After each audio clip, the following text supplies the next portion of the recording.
And it's a question, how can I do any better? I mean, you could sit there as an armchair critic, and you can say all kinds of stuff about how I could do better, I could do this, I could do that, you can do that. But until you've been there, you just don't know. And yeah, if you don't know, now you know.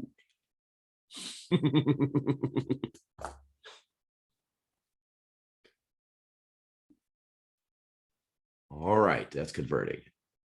That's my new bat phone.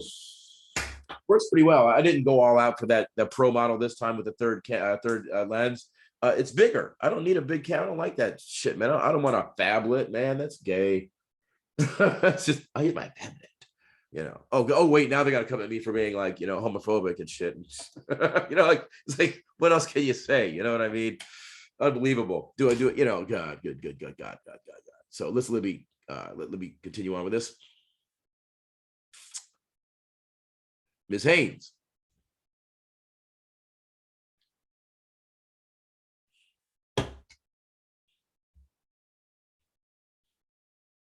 So you out there watching, I mean, what, if you're in my position, what differently would you do? I'm open for criticism, and you can put it in the comments. I am open for criticism. I've done a lot of verbal coaching. Is that you, Libby? Yes. Can you hear me? Yes. Cool. So as you were finishing up, I just put out to the people who are watching, put it in the comments, what would you do differently if you were me? Put yourself in my shoes. You got to address kind of what you want to say in substance, but if they're trying to get you on a make you catch a case, you better respond to some of that shit they're putting out there. So how do you balance those things? See, what happens is it's hard for a person that's been able to intelligently defend themselves verbally, like you know how to do that. And so when someone comes for you, you're going to respond, right? Yeah. And they've been doing it in ways to make it seem like you're ignorant or things aren't valid, but all of that's been a deflection, right? They're trying to deflect. Nobody.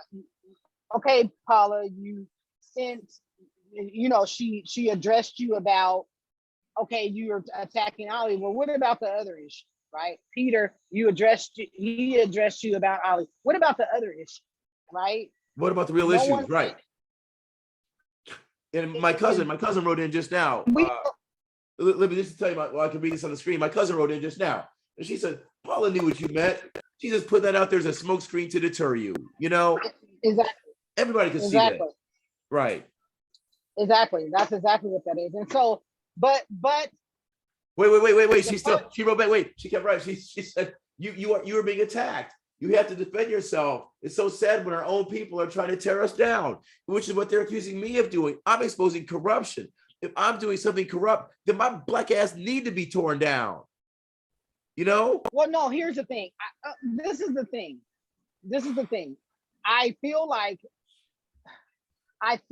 our culture, or us blacks, we get the raw end of the stick, point blank, period. So I feel like if they did something wrong, if one of them did something wrong or whatever, I don't think we should immediately try to tear them down. I don't. That's not what I think. I think that we should try to.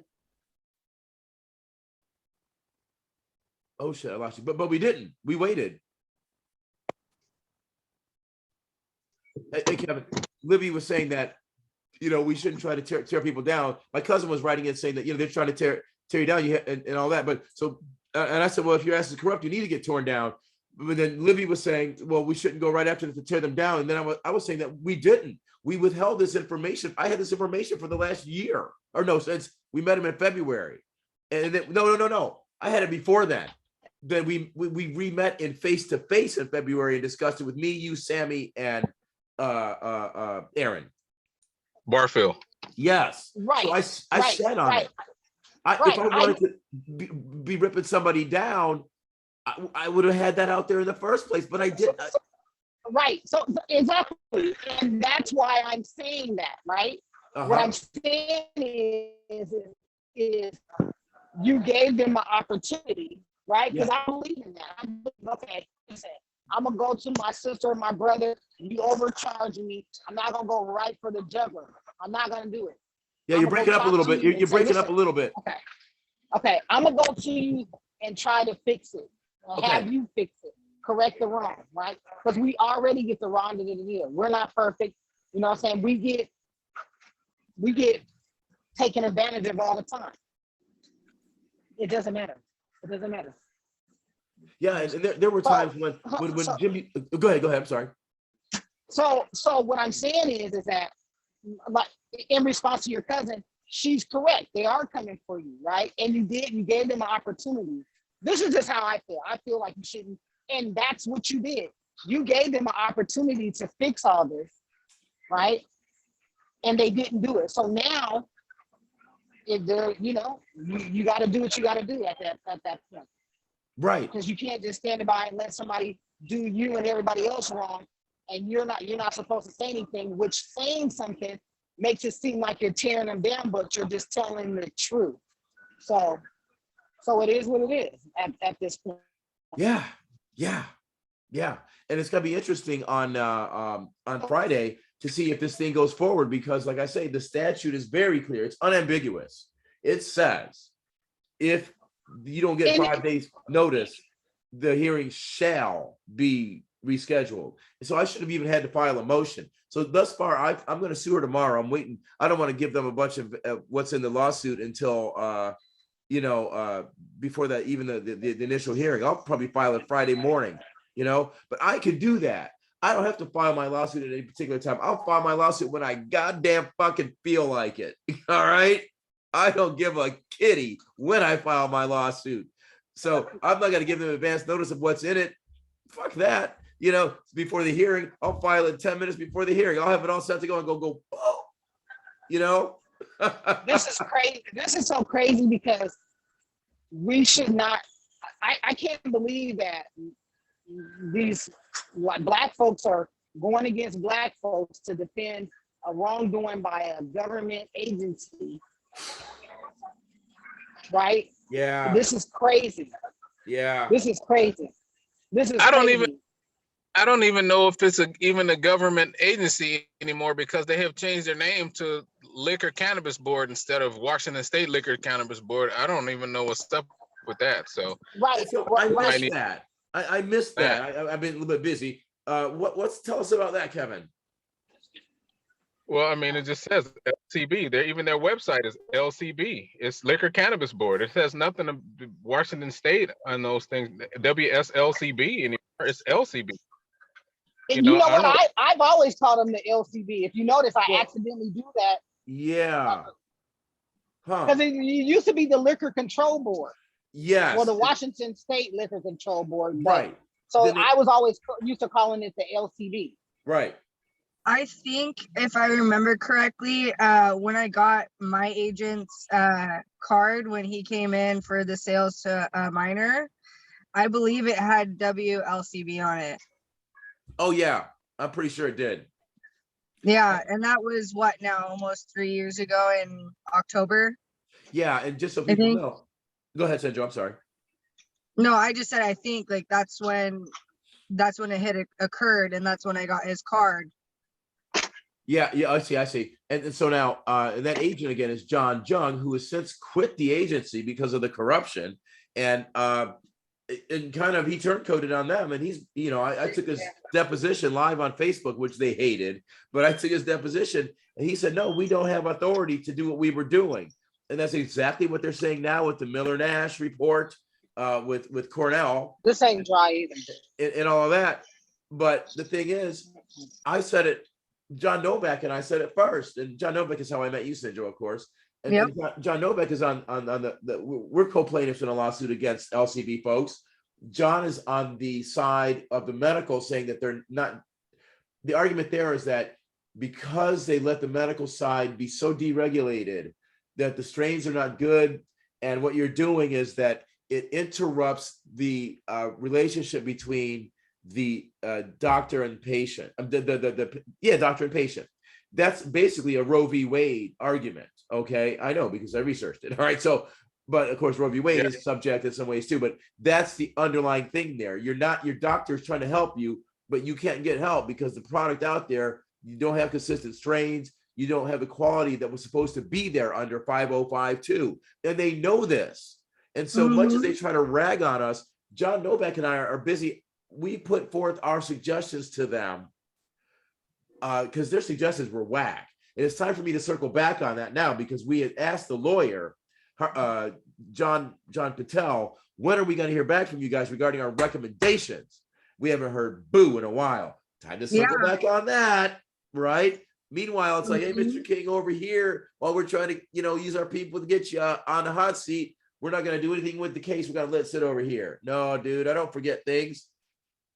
Well, I'm pretty sure, I remember back in the medical, because I used to have a medical card myself. Yes. But I remember, there were different strengths of edibles or whatever, that you could get. And most of the time it was consistent back then, except, you have a new plant, then it might be a little off, new harvest.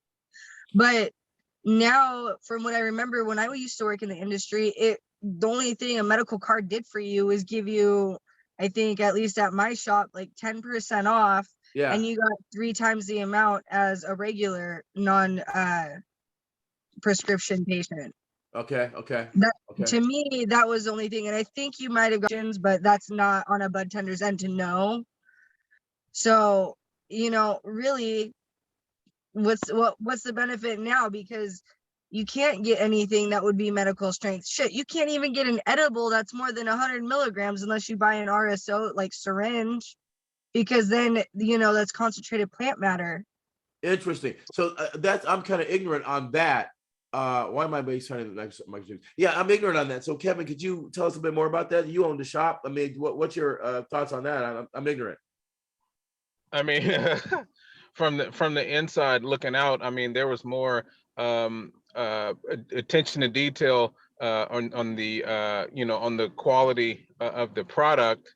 Because we didn't want the media getting on us. We didn't want to make anybody sick because we didn't want the media, the feds, or the state coming in. So the quality control was there as far as product was concerned. We actually had a company called Cannabis that we worked with, and we would actually have our flower tested and our edibles and stuff tested like that. But and not only did that set industry standard, it kept people in line from trying to do slick stuff and whip up stuff real quick and get it out there. It was a lot of protections for people's health was first, man, and that's a really strong relationship that's called patient doctor privilege, and it's a fine line, man, and that doesn't exist anymore. Now it's just let's set up shop on the corner and crank this stuff out and get it out to as many people. And it's a priority. Even through the old COVID virus, the governor made it a necessity, a priority. So cannabis, along with food and shelter, and but our excuse with this social equity, the excuse they're giving us is that, it's COVID slowed it down, but it ain't slowing down those millions of dollars from getting rang up, Yeah, right. And so let's go back. I want to explain to people coming in there. And Cheryl said, I love this council, very wise people. Yeah, we are. See, that's just it. But the media out here is a media cesspool. That's why we start taping tomorrow. Libby and I are going first up here. Breon did his bit. And like I say, I wish him the best.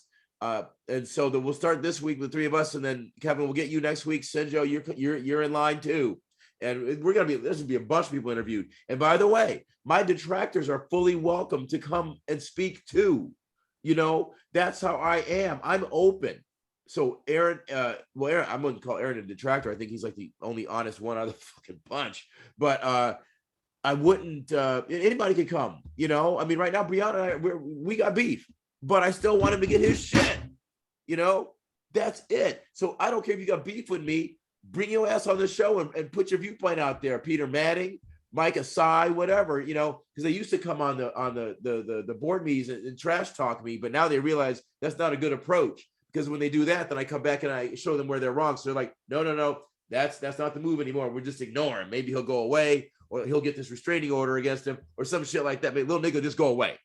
Your hand is raised. Senjo. I think Paula should come. Yeah, I know, right?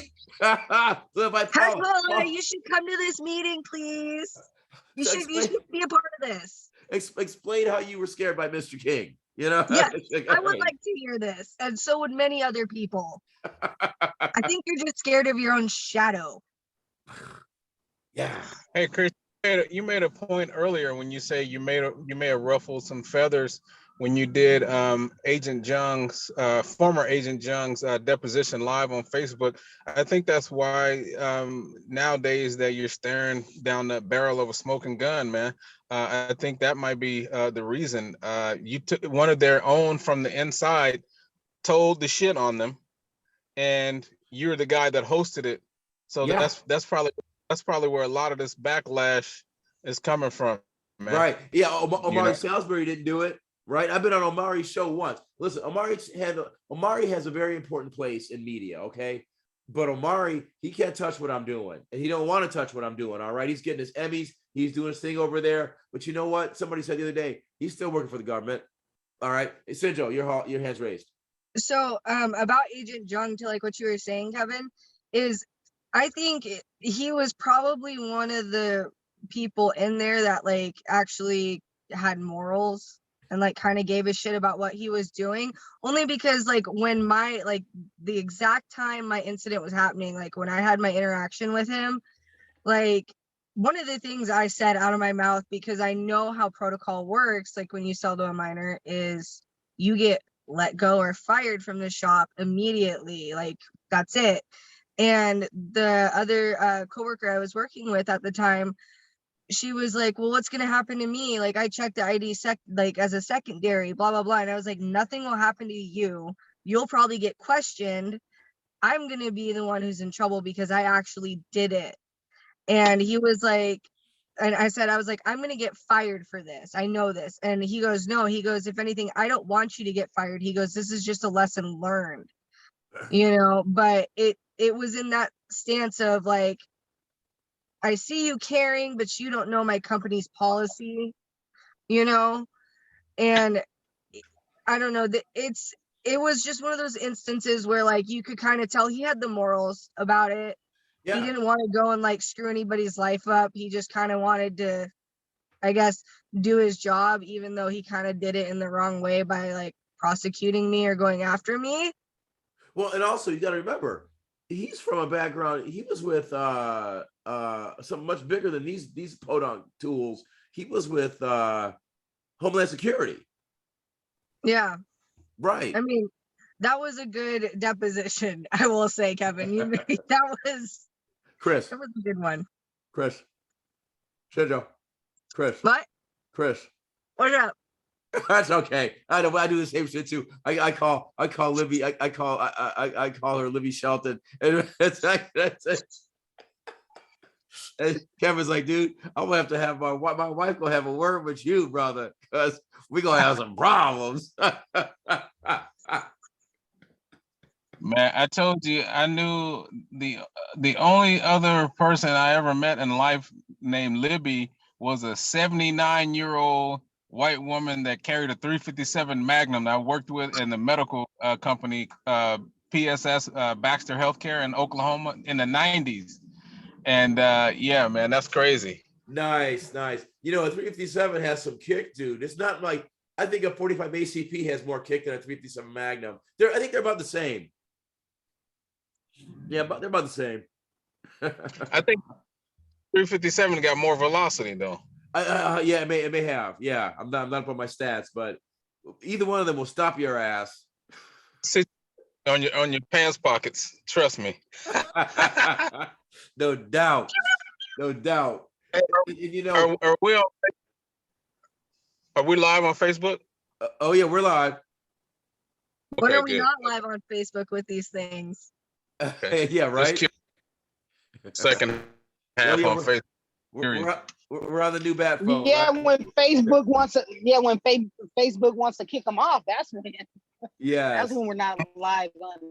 Well, that's when we rotate, you know, to like either one of us three.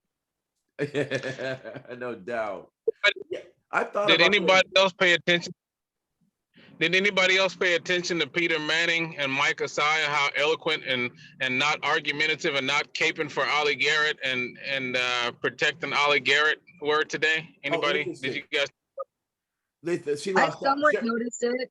I noticed they wanted to kind of just like cut Chris off as soon as he was trying to just be like, no, this is what I said. That was something I picked up No, on. It's I like, didn't. okay, I I didn't don't want to hear hear it. you. Yeah, I they didn't never want to hear hear it me. yet.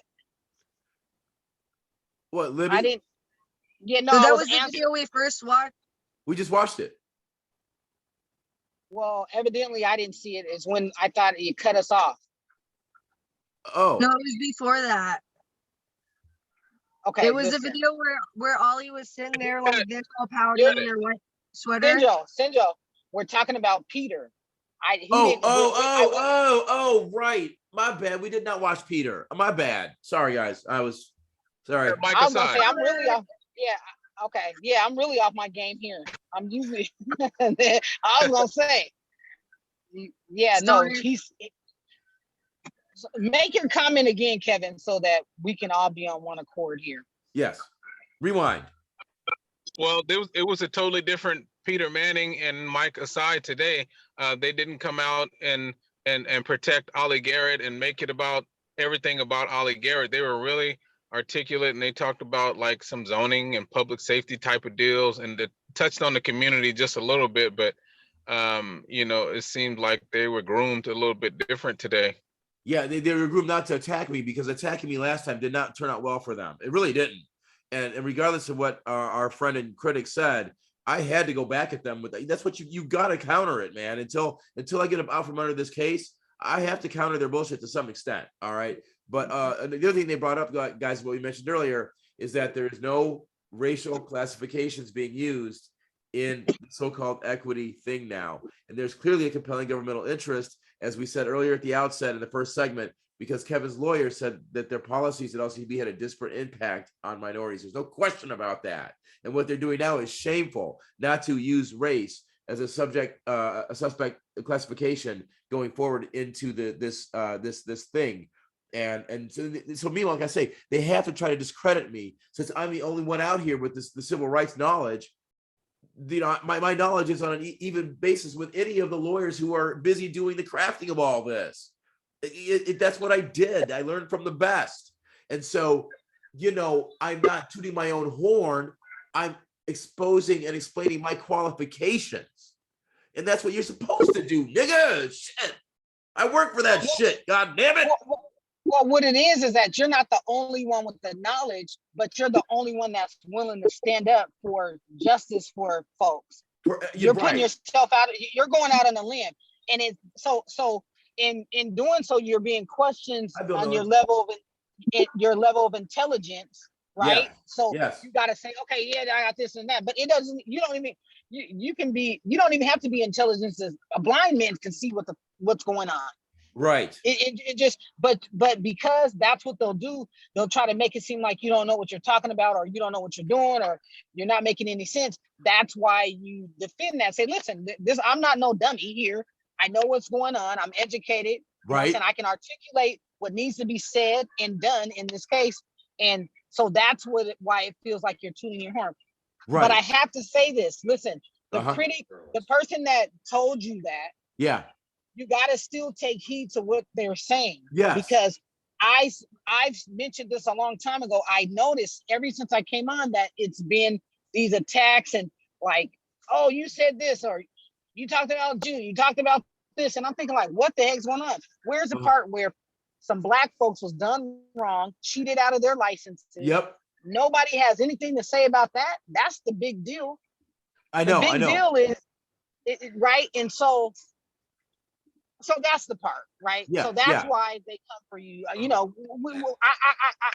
get it, but sometimes you don't have to. I'm not telling you to ever be quiet, because you have a right to speak up, and I'm glad you're speaking up. I wish I had you to speak up 8 years ago. Yep. 9 years ago, 10 years ago. I promise you. I wish, man. Yeah. I wish I had you. I'm telling you, because you could have. Having you on my team would have at least got me a lot further than I got. Right. Yeah. It would have made my fight a lot stronger. I have full confidence in the work that you're doing here, right? Yeah. And we need you. We needed you. And here's that thing where Breon was saying, oh, and eventually the good will prevail and all that. for me, that's where you came in. You know, listen. We'll actually, let's segue right into that so that people can hear that certain conversation in that car. All right, from February of this year. Let's go to screen share. Let's share that with the people. And I don't care. We play this every time we come out and hang out. It's whatever, man. But it's important. You know, we give them weekly updates. If you don't want to watch it, guess what? Turn it off. Click. Right. Here we go. Because this is the real. Let's go. But the righteous always will prevail no matter what. As long as you keep fighting and as long as you understand that you're on the side of right, eventually it's going to take hold, right? That's right. Sometimes it takes a little bit longer and they'll make you look like you're crazy. They'll try to act like you're crazy, call you crazy. They're going to be corrupt and they're going to benefit their own. That's right, brother Breon. That's right, brother Breon. That truth set you free, brother. That's right. You just gonna be all right, brother Breon. You just tell the truth. The truth set you free, brother. That's Nate Miles. He's most definitely a public figure or a public figure with respect to community activism. But we're going to return to him and his lawyers' ill-advised attempts to silence Kevin Shelton and me on a public matter involving cannabis equity and licensing. We're going to return to that later because that's going to ultimately lead to putting their queen, Ollie Garrett, on the hot seat, which we had tried to avoid doing. Trust me on this. See, I never see this. Yeah, right. And it's a shame. Nobody's joining us on this. It's a lonely walk. No matter what It's a you lonely say, walk.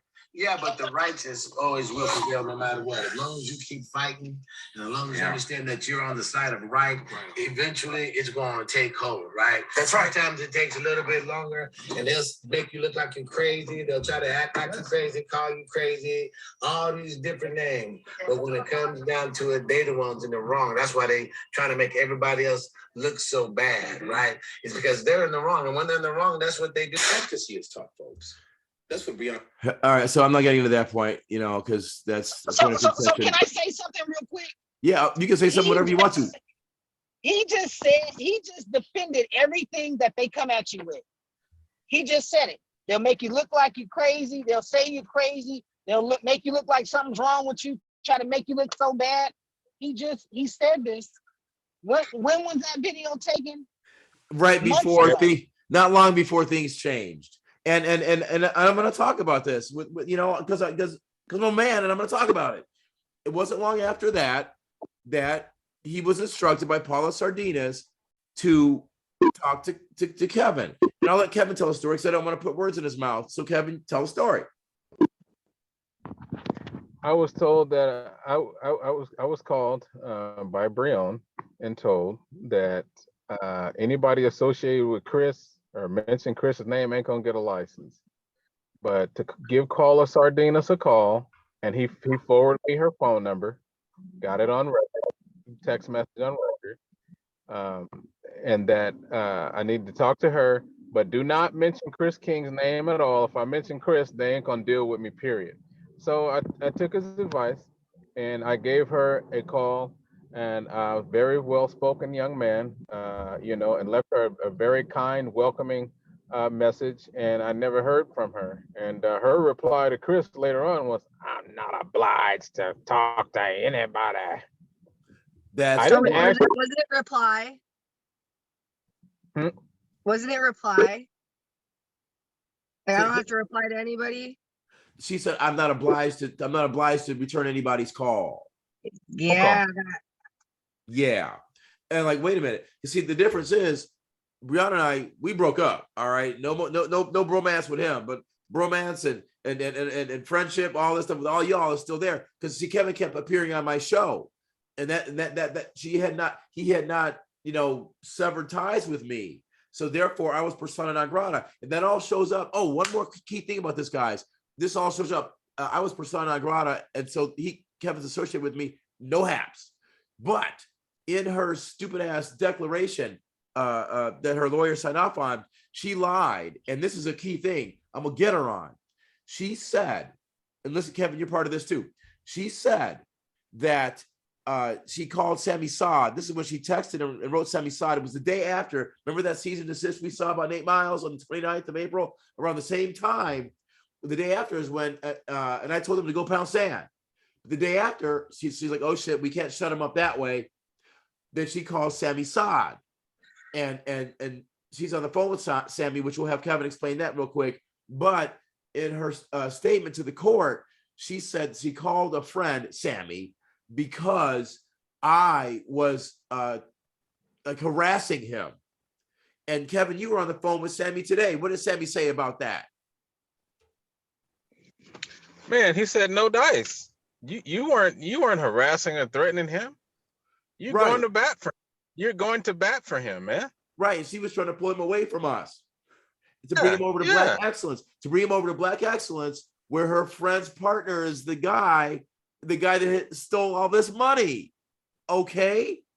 You know, what's up with that? Yeah. Look, they tried to get me to Black Excellence. They tried to pull me away twice from you. They tried to pull me away twice. They did the Breon deal first. Yep. And then Peter Manning instructed me to write a letter of apology to Ollie Garrett, and then to make a public apology to Ollie Garrett and the Cannabis Board. And that was the only way that I might have a chance of getting my license.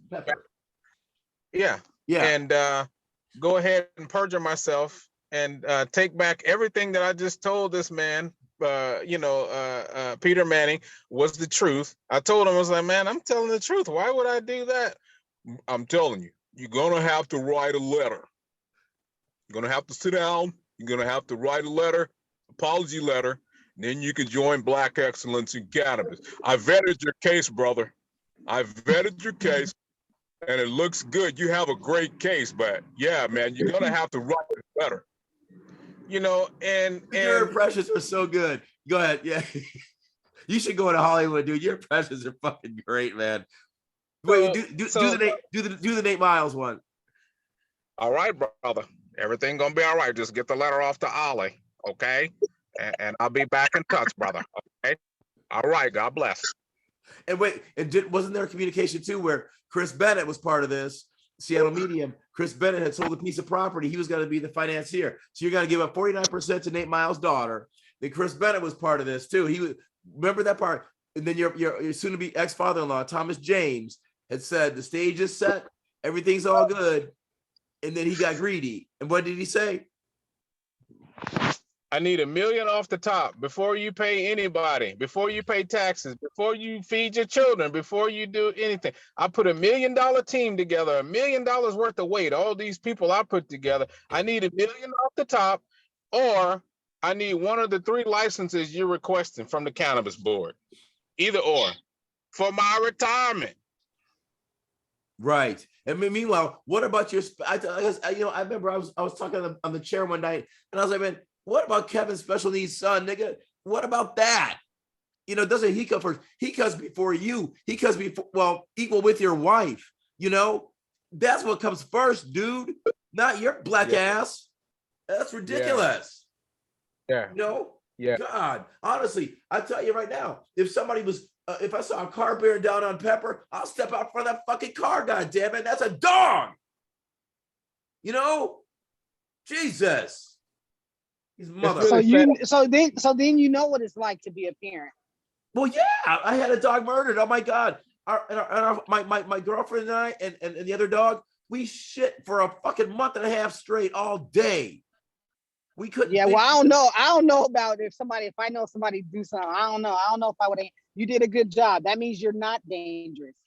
You didn't go do anything harmful to the person that hurt your baby. By the way, let's go into that for a minute, okay? Because I made the parallel, and this is what she talked about too in her complaint. I made the parallel that these people who mistreat dogs, she's an idiot. I found out she lied to the people. You guys look it up. The Seattle Barkery, they used to be our babysitters, right? And Dawn and Ben, she tricked them. Turned out she was unreliable, was not supposed to have a kennel at her house, had been told to cease doing that, but she was friends with somebody at City Council at Mount Lake Terrace. So anyway, they wrote a letter to us and apologized profusely for me to use in court. And like I say, we got one of the highest settlements for the death of a dog in the country. It was $29,700. And I mean $29,700. All right. But to get there, I had to sell both my motorcycles to pay our lawyer, Adam, and he and I worked on the case because, you know, he was charging by the, you know, there were expenses along with the thing, you know, and there was all that, oh my God, dude. Oh my God. Oh my God. All the deaths are piling in now, okay? All these blacks in their 20s, the two basketball players, the basketball player, football player, now Miss Brazil at 27. All these black folks are dying mysteriously, okay? And they all got fucking shots.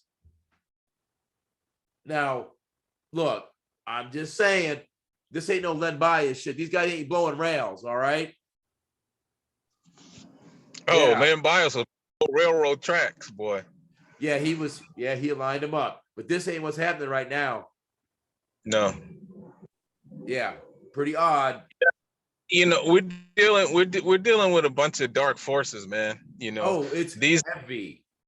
Yeah, we're dealing with some dark forces, man. We're Yep. dealing with some evil shit, bro. And even at this cannabis board too, Peter Manning made a beautiful point at that hearing when he said we have to gut and Ollie Garrett was a member at this time too. We have to gut the cannabis board and start all over, because even if we take licenses from these people, they're gonna create a new plan to take it away from us. Or they're going to design a new plan to take it away. Yeah, that's what he said. You're damn right. And I'm not going to find that segment next week. We got 4 minutes left and we're not coming back again. I'm getting the fuck out of here. I'm taking my dog out. I don't know if Gus is coming over tonight. I'm taking my dog out. I got to study for my job. I got a motorcycle to ride. I'm out of here. But we got 5 minutes, 4 minutes, 23 seconds. Sinjo's hand is up. Yeah, I gotta go. I just got a text, so I gotta take off for He said, mom. Sinjo gotta go. It's no, it's for mom. Oh, you know I'm messing with you. Hey, if I had to go, I'd be like, eh. But I love you guys. Yes, love you too. Indeed. Peace, girl. Everybody smile. Smile, nigga.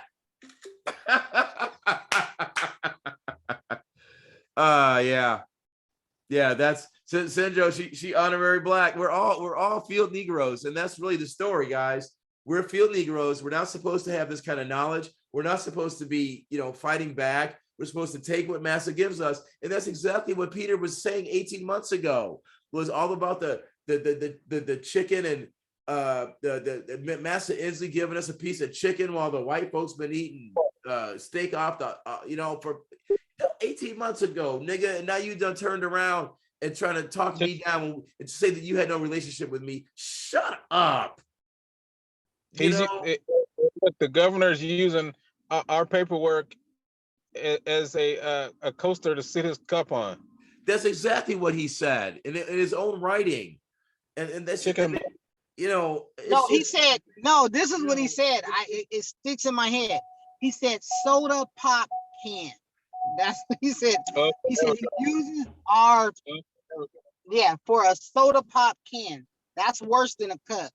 Right, soda pop can. That's exactly what he said. I can show it in the video, but I don't have to. I've shown it before. But you're right. He went Foghorn Leghorn on him. Remember Foghorn Leghorn? That's it. I said, boy, go get me a can of soda pop. Yeah. And that's how they doing us. Remember Foghorn Leghorn would go get the dog in the fucking dog house and then smack him on the ass. That's how they trying to play us, just like that. No doubt. Wow, guys. Well, listen, another splendid show. I like this one a lot, and I think we're warming up really good for tomorrow's event with Ann. And like I say, Libby and I are going first. Breon's done his bit. And so this is the part people don't want to get on me about not being a team player. That's bullshit. I don't care what kind of differences we have. I'm always going to look for the common ground. All right. I'm like, because I worked for Jesse in '84. Do Jesse, find the common ground. Can you do it, Kevin? No, I ain't really never done Jesse before. Jesse Jackson? Yeah.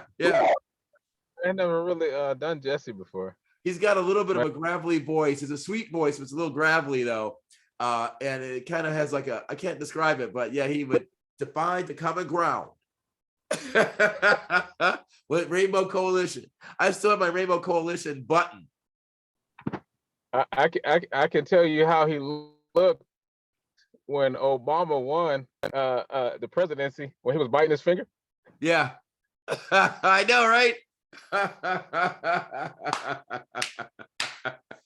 Yep. Sure was, man.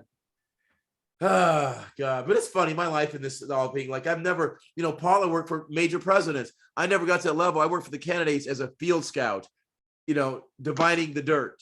I went around and got all the dirt. That was my job, and I'm still doing it. All right, guys, we got less than a minute. Peace, love, faith. Call you guys later on tonight. Right on. All right. Peace. Peace. Good stuff. Ah, beautiful. That beautiful. It sure is bright out here, isn't it? Ah, God. Let me get the mascot and I'll let you go. Mascot, come on. Oh, that's good. That's so good.